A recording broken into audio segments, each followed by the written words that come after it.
Hey, what's up, everybody? Stevie Breach coming to you with my Week 5 NFL picks. I am on top of my league still. Number 1, all alone, first place. Last week, I lost 4 games. I honestly don't feel bad about any of the games that I lost, besides that Monday night game. For some reason out there, I believed in the Cowboys. I believed in Tony Romo. I thought they would get this done. I thought that the Bears had proved that they were not a good football team. And little did I know, that was a blowout. 5 interceptions for Tony Romo. I never thought I would see the day. I was a big guy that was against Tony Romo back in the day, not thinking that he was very good, and he sort of morphed into a pretty good quarterback, and I gave him his respect, and I don't know what the hell happened. I thought that Bears defense was subpar, but I guess 5 interceptions against Romo pulls you out of the scrap heap and makes you a pretty good team. Now we have to see what the offensive line can do for those Bears out there. I don't know. Good week of football this week. Honestly, for some reason or another, I thought that the 49ers had a bye. And doing my prep work for this video, making my picks in my league, I found out the Niners play on Sunday against the Bufftown Bills. And I'm picking the Niners to win this game. I'm not really thinking that the Bills are going to be soft, and especially after I thought the Jets were going to pull out a good game. I realized that the Vikings were going to lay down for us, and that didn't happen, so I'm going to give Bufftown a little bit of respect here for you. They got a pretty good record right now. But I'm going to pick the Niners to win that game. Our Thursday night game this week is a NFC West blowout, and I've been trying to tell you guys for a while now, show some respect to these NFC West teams. I'm going to pick the underdog. I'm going to pick the Rams to pick the Cardinals. The Rams got a good thing going. They won last week, and they got a damn good defense. And an offense that can come up with people. I think they have the second best coach in the league in Jeff Fisher. And they got a real young team, and they're going to pull together. I see them winning this game. I'll take the Bengals to come out and beat the Dolphins. I'll take the Packers to beat the Colts. I'll take the Ravens to beat the Chiefs. I'll pick the Giants to beat the Browns. The Steelers over the Eagles. A lot of talk about how bad the Eagles are with how good of a record they have. I think if you win these games, I think you have to give them some respect.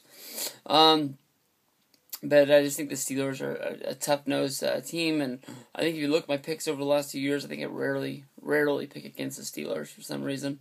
I'll take the Falcons over RG3 and the Redskins.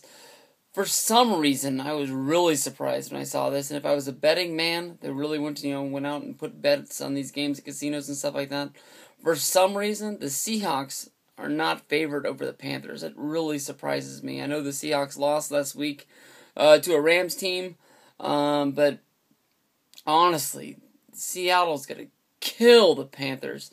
I think LV's marking out for the most Panther talk I've ever given, but this Panther team is not good. The Seahawks team is good. This is easy money to be made right here for you. The Seahawks will kill the Panthers on Sunday.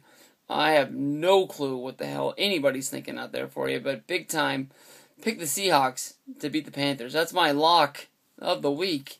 From there we'll go with the Bears to beat Jacksonville. We'll take the Vikings over the Titans. Big game right here for you. I put a lot of thought in this week. We have Peyton Manning taking his new team, the Denver Broncos, into New England. Peyton, very rarely won in New England, playoffs or regular season. But this is a new Patriot team. They're not what they've been. I believe they won last week. Maybe. I'm not 100% sure what the Patriots did last week. All I really can remember is the Deadspin story about Peyton Manning calling Deion Branch and Wes Welker bitches on the sidelines after he ran in his 4-yard touchdown. I'll pick the Broncos to win this game. I really feel that Peyton's going to win this game. I really feel that it's going to turn around Denver's season out there for you. I know they've lost 2 games. But I think I think this is really what's going to pull them together and pick them up. I already said I'll take the Niners to beat the Bills. The Saints, man, I think a lot of people looked at me sort of weird when I took Drew Brees number 1 overall in the first round of my fantasy draft.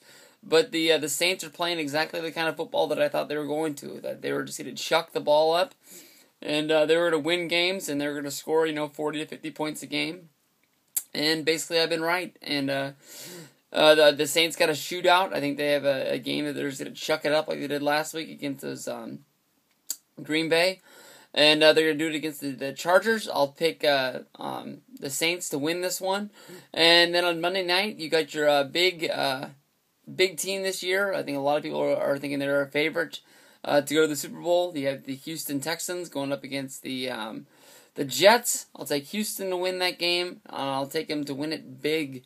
And hopefully, under the Monday Night Lights, you'll get this whole Tim Tebow situation all figured out. See if they're going to play this guy. I hope they put him in, honestly, just to see him get blown out and then just beg to have Sanchez come back.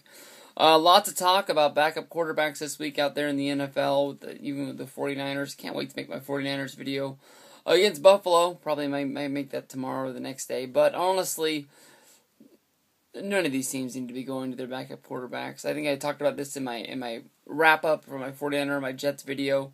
But go ahead, Jets fans. If you want to root for, to put in Tebow, go ahead. But that's only going to make your football team worse. And you should only be looking to get better. Sanchez might not be the best quarterback in the league, but he is your franchise quarterback. You need to stick with that guy until his contract's up or you cut him. I think that there's no way in the world you want him being your backup guy and just putting that on his shoulders that he couldn't do it, because, that's basically saying you have to get rid of him. But that's me for Week 5, hopefully with another winning week, and I can stay up on top of my league. Thank you for everybody for your comments and your hate down in the description box. It is much and appreciated. Yeah, come on.